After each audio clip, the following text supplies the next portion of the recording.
Hello there YouTube, hello vinyl community. This is my first YouTube video, so I wanted to show my Deep Purple collection so far. One of my all-time favorite bands, one of the first bands I ever discovered. I still love them very much, and so just let's start. This is the Book of Taliesin, the second album, early psychedelic Deep Purple.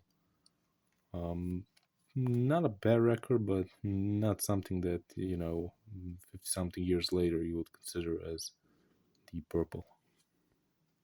And this is the reissue on Mono from 2015, I believe. Deep Purple and Rock. Now, this is the album which made Deep Purple what Deep Purple are today. One of their two or three best records for sure, with Child in Time as probably the best song on it. A great vocal performance by Gillan, fantastic playing from Richie Blackmore and Sean Lord from the entire band actually. And this is the Yugoslavian version, which is not ungatefold, as you can see. I'm sorry.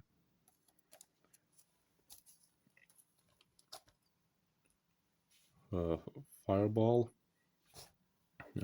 Also the reissue from 2015.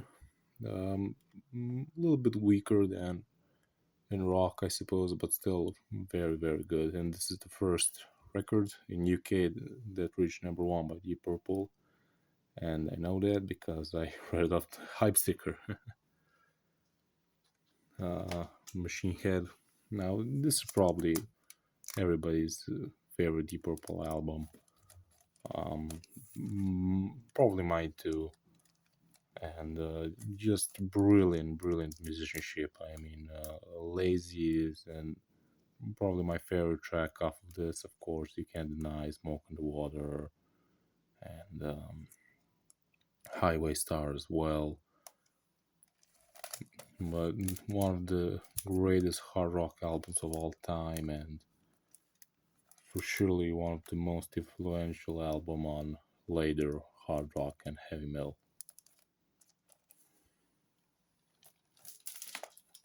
Made in Japan.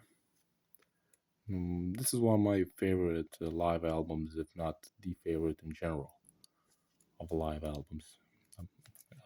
Great performance. I saw Deep Purple two times live in 2014 and I believe 2019. And it's still pretty good, but it's a bunch of old guys on stage.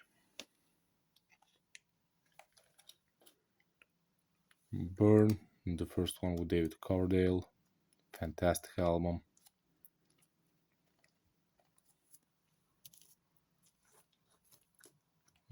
Same goes for Stormbringer, and yeah, all of these. If you see the older Ringware records, they are first pressing, and they are in my family for 50 years.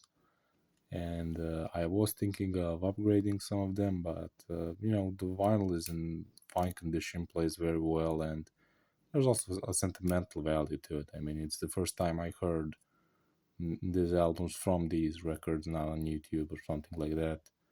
And I don't want to let them go. As long as they play well, I won't upgrade them. The 24 Karat Purple compilation.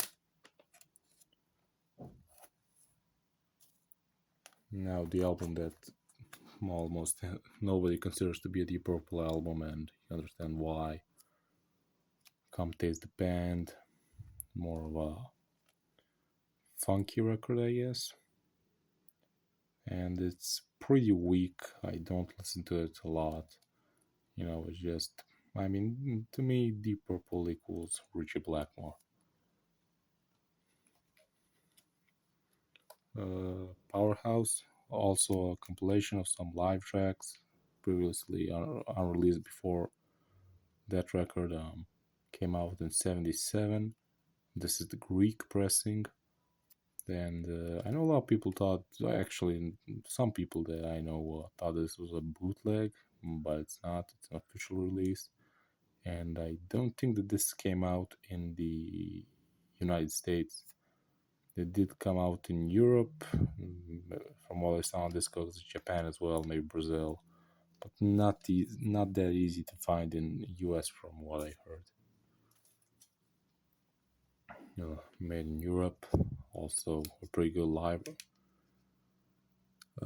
record. And last but not least, the comeback album from 1985, Perfect Strangers, the French pressing, first pressing, a great album. A little bit modernized to the 80s sound, but still pretty damn good. And that's it. That's my Deep Purple collection so far on vinyl. I am looking to get the first few releases that I am missing, and up to this record, Perfect Strangers. I mean, for me, that's enough of Deep Purple. If I come across any later issues, I'll probably pick them up if they're reasonable price. But honestly, these albums are the ones that I really love and need. So thanks for watching. I hope you liked it. Goodbye.